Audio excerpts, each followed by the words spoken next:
So the way I see it is because I'm very visual. So when you're in the denser energies, let's say you are born into a lineage as a spirit, you're born into a bloodline, a lineage that tends to be stuck in a denser existence of probabilities. And most ancestors, after they pass on, for the few that do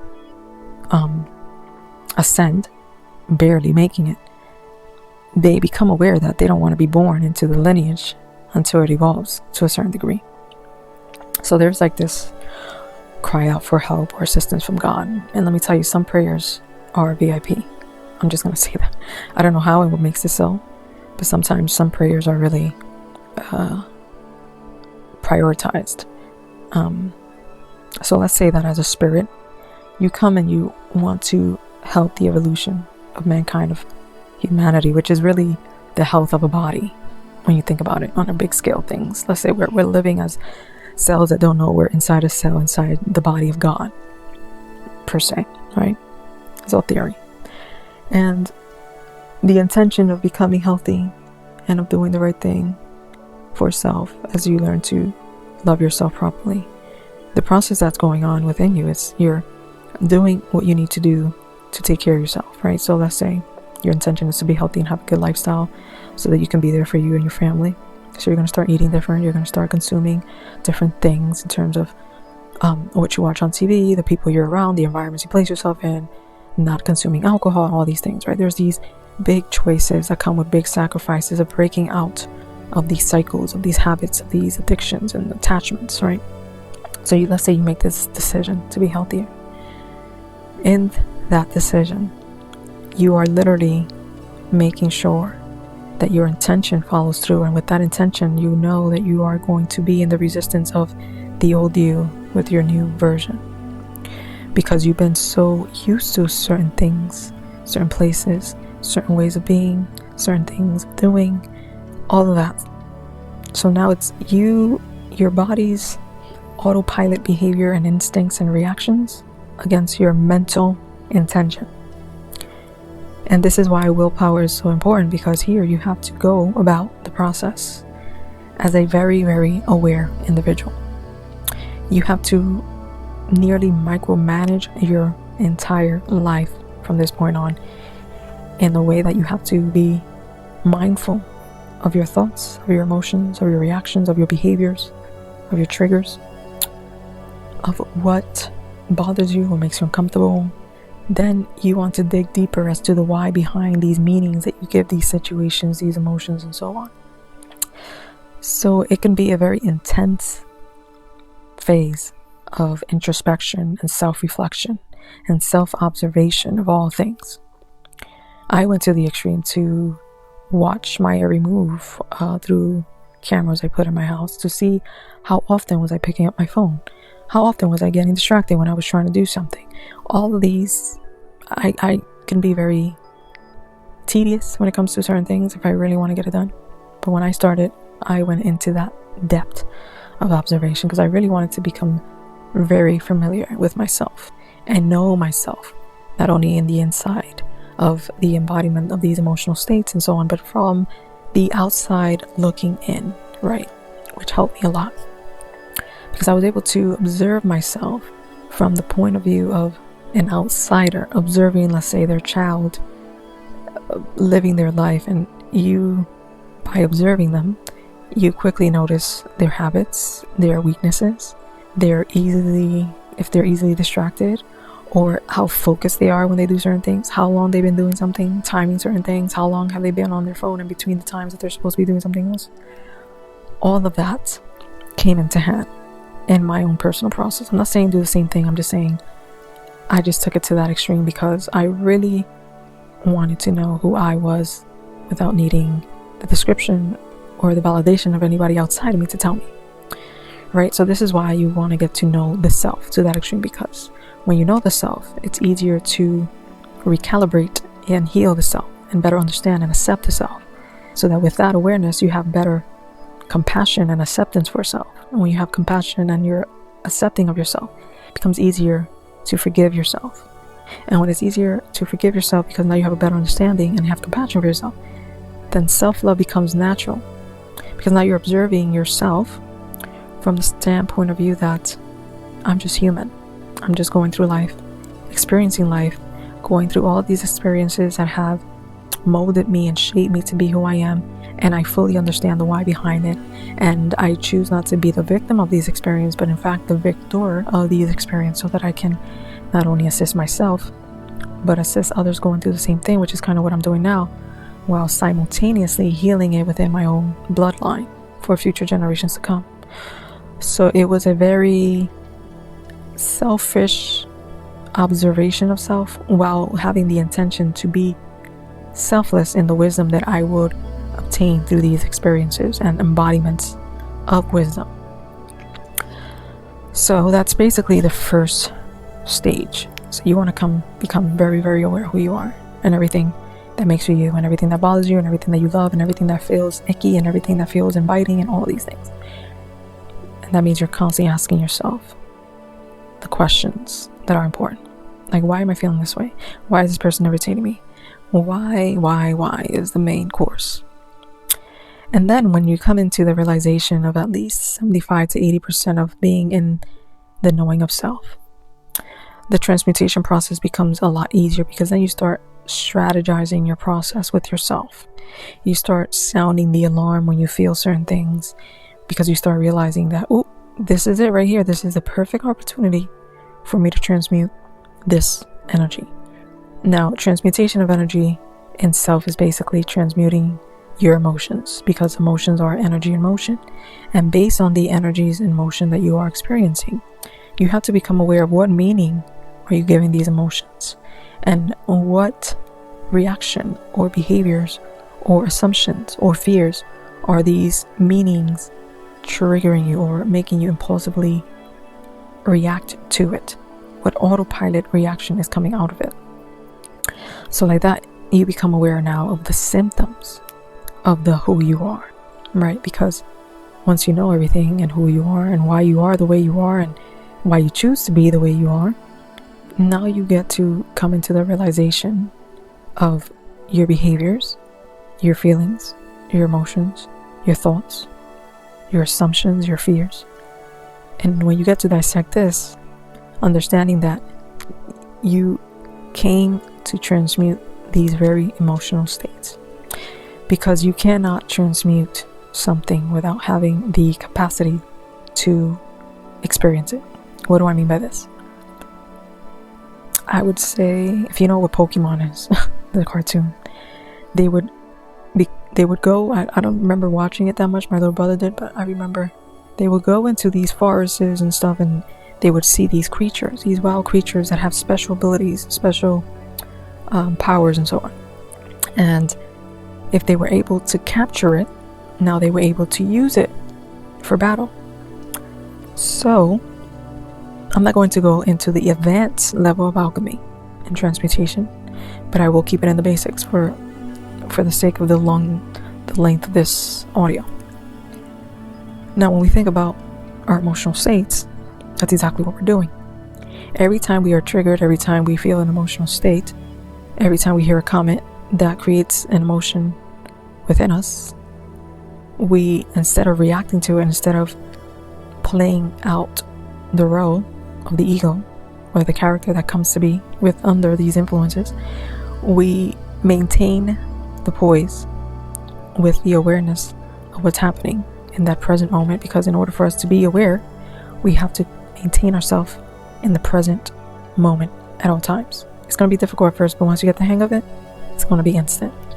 It's going to be something like, let's say you're in a situation, someone says something, a comment that bothered you, that triggered you. Maybe they hurt your feelings, right? Right there in that moment, you're not going to disregard that emotion or what's happening. You're going to become aware of everything that's happening. In fact, you're going to become aware of the situation based on what are you experiencing, what are you feeling, but also becoming aware of the individual that's bringing you the information. So not only are you observing yourself now, you're observing the person bringing you that awareness of self. Asking yourself things like, why am I aligning with this person? Why does this person trigger me? Or Or what about this person saying this one thing triggered me? What meaning or expectation am I placing onto them that I am now hurt by what they said?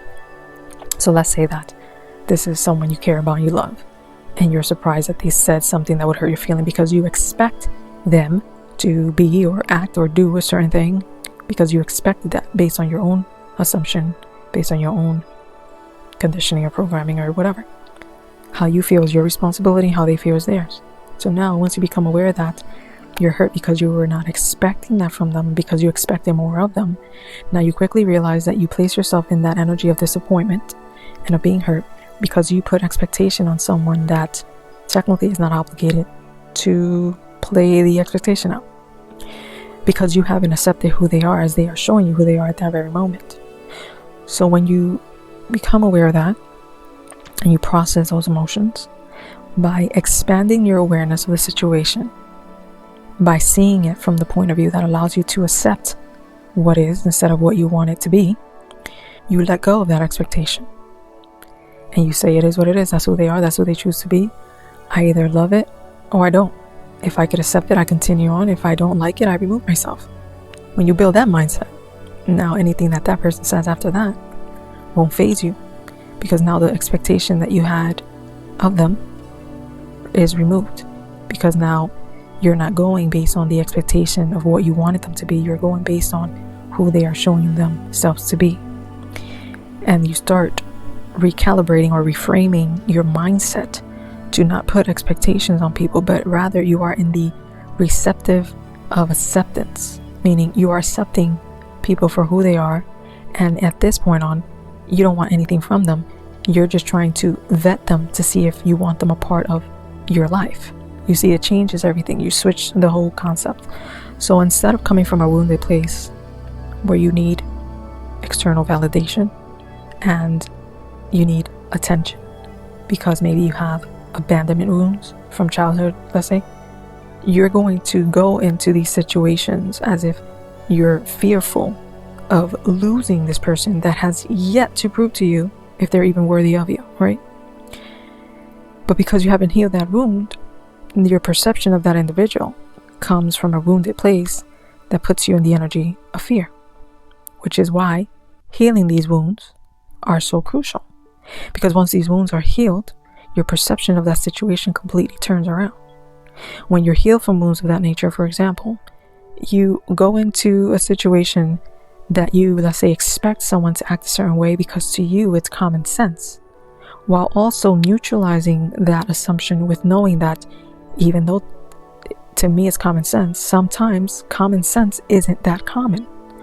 So I'm going to enter this situation or this conversation in a neutral state, so that in that neutral state I can fully experience the situation, the interaction, the conversation as it is, and not as I assume it should be or how I would want it to be.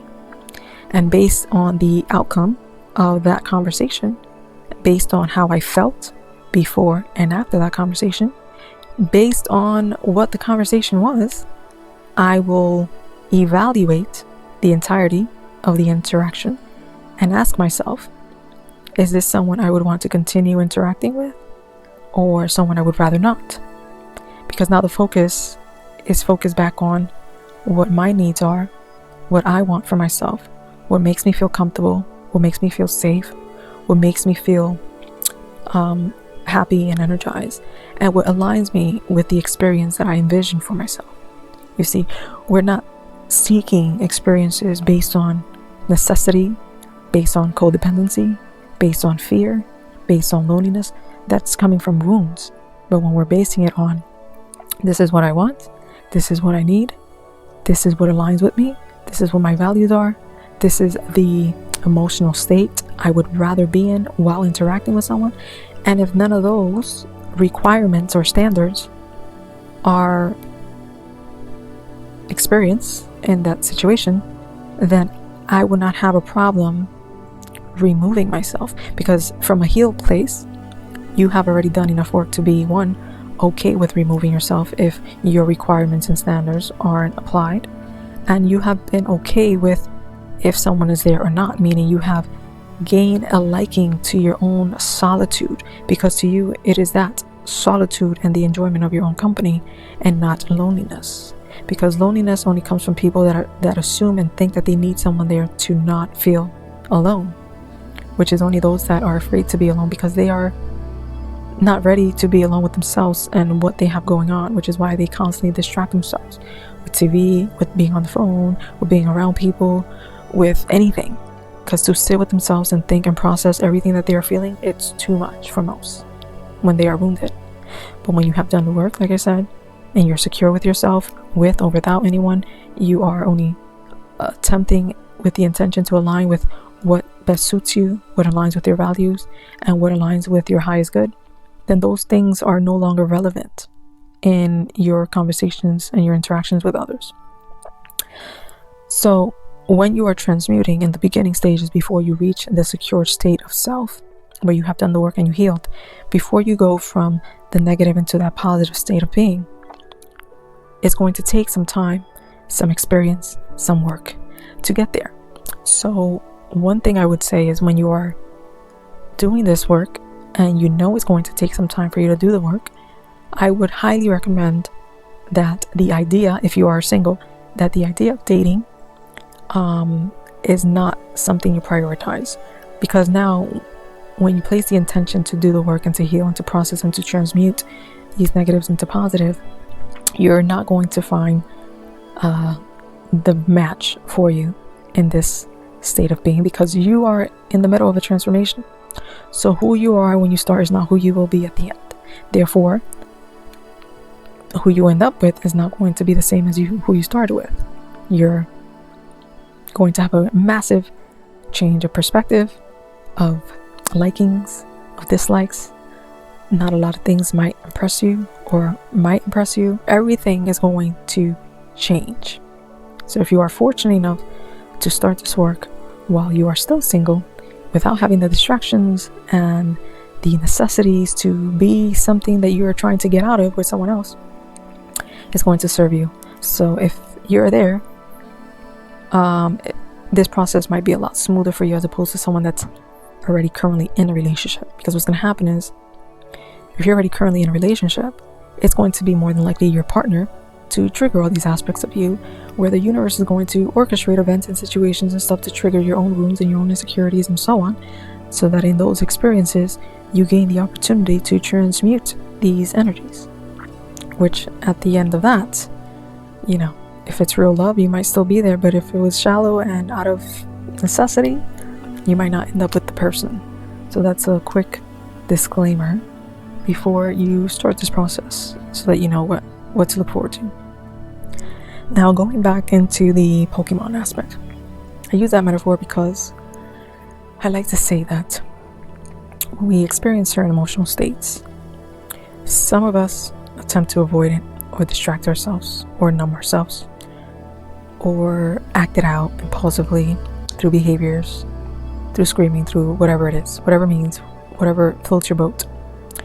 And that doesn't necessarily allow us to really process these emotions and heal from them. They're just the reaction, the symptom of these emotional states. So the difference when transmuting these energies is basically you are allowing yourself to feel these emotions without distractions, without reactions. You are allowing yourself the space to sit back and observe what's happening externally, while also becoming aware and mindful of what's happening internally.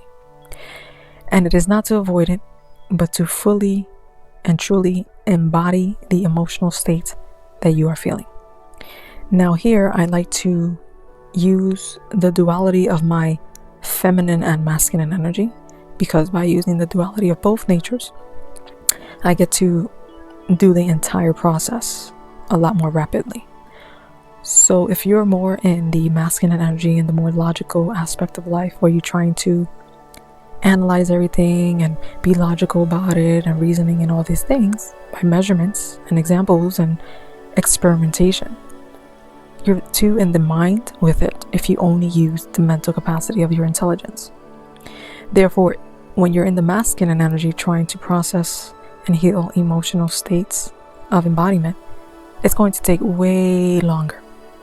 Because in order for you to truly dissect and process it through the logic, you have to break it down into fragments, and that's going to take time. And then too much of the thinking process can sometimes distort it even further and take it where it doesn't have to be, or it's not even that, because too much thinking is bad. So this is why it's very important to introduce the feminine energy of the embodiment and truly being in the feelings and the sensations of it. This is where we step into the body, because what happens with these emotions and these triggers, overall, what happens is they're stuck in our bodies, in a memory, because sometimes when feeling certain emotions, depending on the situation, the experience, the circumstance, and let's say we can't cry it out, we can't process, we can't vent or express ourselves, we hold it in our body and we might tense up. Maybe we had to say something and we couldn't say it because we felt oppressed to say it, so we hold it within us. And then this is where issues of, not being able to speak our minds and health issues may occur, because these energies are now trapped in our bodies, being held and oppressed, intensified. And they might come out and resurface through drastic and traumatic events, and sometimes never at all. So what happens is, when we allow these emotional states to resurface, let's say an experience we had in childhood was triggered through a conversation that we were having, and someone said something, a commentary that resembled an experience that you had as a childhood that created a trauma in you. And there you will quickly realize that here comes that emotion that I hate feeling, that comes from this memory when I was, 8, 9 years old. And I have yet to process it because it is still here. I still feel it as if it was the experience all over again. So obviously, if even as an adult, you still get triggered by a experience that you had as a child because of the meaning that you gave that experience, and as an adult you are still triggered by it, that's one way to become aware that you have yet to process and heal from that experience. Why? Because if it was processed and healed, it would never be a trigger. It would never have any form of emotional charge to it. It would just be a neutral experience, unaffected, nothing. But when there is a trigger, a form of fear or anxiety or something happening, it's almost like an alarm system going off in you. Hey, remember me? Yep, I'm still here. You have yet to let go and process me out of your system. So when you step into the feminine energy, as men and women both carry both, right? Feminine and masculine energy. Some are just more in the default of one and the other. But when you're well balanced, you step into neither or based on the necessity, right? So in the case of processing emotions and transmuting them, you want to use a combination of both.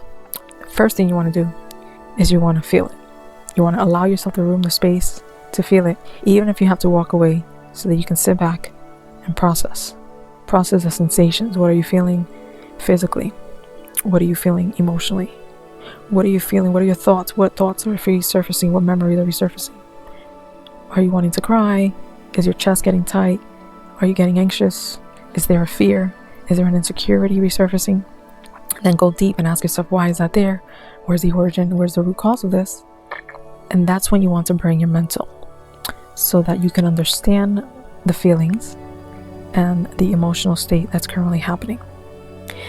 And once you allow yourself the feeling and the capacity to find reasoning instead of feeling defense, you go into reasoning. You go into acceptance. You bring in higher vibrational energies of love, of forgiveness, of reasoning, of acceptance, of understanding, right? So that in the introduction of these higher vibrational energies, you allow yourself to neutralize these emotions by seeing a different point of view. Sometimes this can come by placing yourself in someone else's shoes, by using the energy of empathy, which allows you to empathize with another so that you can better understand the situation and where it came from. And this might look like, I don't know, my mom probably screamed at me because she was stressed from work, and even though it's not right, but I know she's human and she's doing the best she can, and she's been stressed lately. All these things, right? You can put yourself in someone else's shoes, where you take away the sentiment or the offense that you once had towards it by introducing an understanding with empathy and compassion for another. So that allows you to rise the emotion into a higher state of consciousness, because you are introducing higher states of consciousness through the emotions that you're giving energy to, while using the energy that you're processing. So think about it in this way.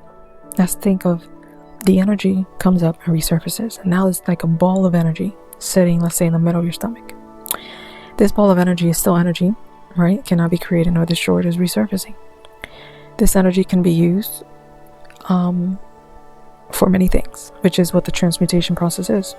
You're taking that ball of energy, and instead of it being the energy of the pain, the trauma, you're going to transmute it into something positive, which is why the easiest way to do this is the introduction of empathy, of reasoning, of acceptance, of forgiveness, of love, and so on, right? Because now you are neutralizing the energy back into its 0 point, where now it becomes polarized and it no longer anchors you into that emotional state, keeping you at a low vibration because of all the burdens that anchor you into lower vibrational states. Because let's say that emotional state was fear. Fear is a low vibrational state that keeps you at a lower level of consciousness. So the more we feed fear, the bigger that ball of energy gets. Therefore, the heavier and denser we become as spiritual beings having a human experience, unable to elevate and ascend into higher levels of consciousness, because the negative emotions that we give energy to are more than the ones in the higher planes of existence. Which is why when you're transmuting, what you're doing is you're taking these denser emotional states and you're alchemizing it into a higher level of consciousness by introducing higher levels of emotional states. So that's what you have to do. So let's say that the example I just gave, your mother screams at you. It triggers when she screamed at you when you were like 5, and that was the first time she screamed at you, and it created this trauma that you felt unworthy of her love, because now you don't understand why she's screaming at you. So instead of looking at her like a bad guy, you look at yourself like you're less, because maybe you deserve to be screamed at, right? These are things that we create in our mind. We give these meanings because when we don't know the why behind a scenario, we find whatever meaning we believe best suits it. So let's say as a child, as 5 years old, you don't have much of a comprehension of the human behavior and the why behind their behavior. So you are assuming that she's screaming at you because you don't deserve to be loved, or you're assuming that she's screaming at you because you're not good enough. And this is all happening unconscious for most of us. So now this energy of unworthiness and not good enough is realming in us, and we don't even know it until here I am, I'm, let's say, 16, and my mom screams at me, and boom, here comes that emotional state that the first time I ever felt it, the first time it was birthed in me, was when I was 5. So since I was 5 until the time I was 15, for 10 years, it has been in me. So now here comes a situation of my mom screaming at me again, and I don't feel it as intense as I did as a child, but I still feel it in me. So now that I'm older and I have more experience of life, and I'm wiser and I'm more mature, and I see my mom's experience from a different point of view as a teenager, now that energy can be neutralized by simply perceiving it differently. Perceiving it differently based on the example I gave before. Perceiving it differently based on the awareness of me knowing my mother throughout the years, me knowing how she could be with certain things, me knowing how she handles certain stresses, me knowing that it has nothing to do with me and everything to do with how she deals with her stresses and emotions. And from this point of view, I remove the assumption that it has something to do with me, because I am now becoming aware that this is not only a me thing, this is something that maybe my mother does with everyone. So now I become aware that it was not just a me as I assumed when I was 5, because I've experienced my mother for another 10 years after, coming into the awareness and the realization that this is a common theme of behavior. So that energy that was created when I was 5 slowly dims, becomes less, because I added wisdom. I added love and compassion and awareness. This is why when you expand your mental capacity and your perspective of life, you take things less serious, and you don't get offended easy, and you learn to forgive and let go, because you are able to step into the reasoning and understanding of the human behavior. You understand to have compassion and empathy for others. You understand that by introducing love is by accepting everyone for who they are and knowing who they are. Therefore, I place them in accordance to that awareness and not my assumption of what I think they should be.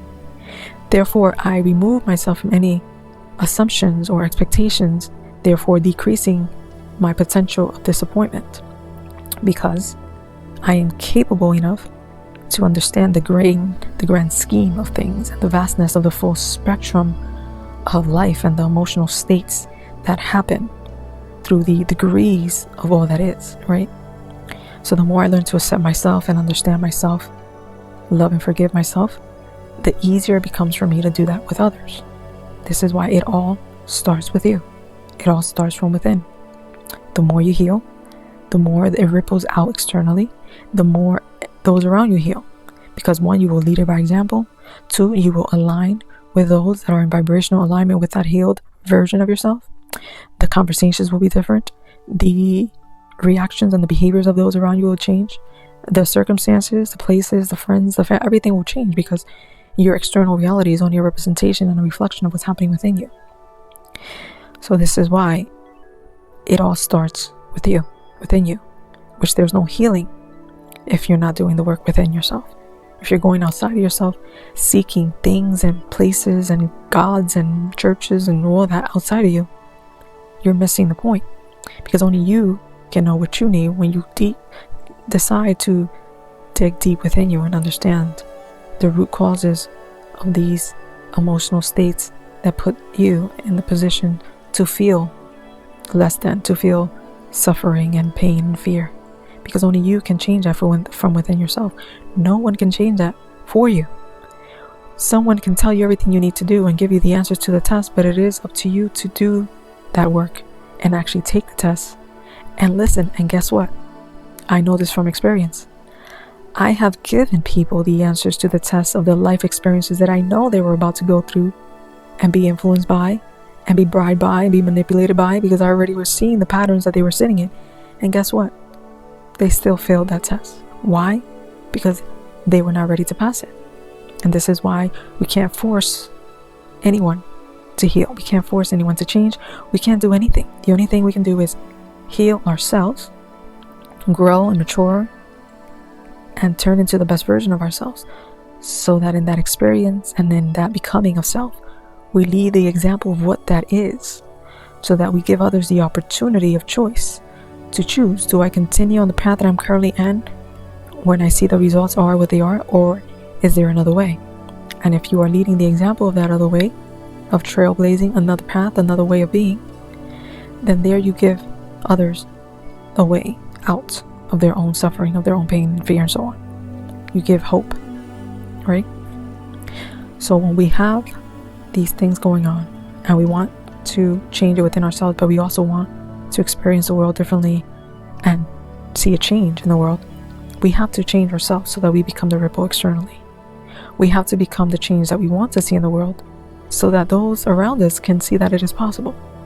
And even though what it looks like might not be what the status quo might expect of you, there will come a time where the external of the status quo won't even matter, because people will be able to see right through the illusions of the facades of the ego. And when your spirit and your soul are not intact, it's going to be very obvious at the higher vibrational of consciousness, because people are already becoming self-aware of self, therefore becoming aware of those around them. So it's going to be a lot difficult to be deceptive, lie, deceive and scam people, because people are going to feel the deception within you.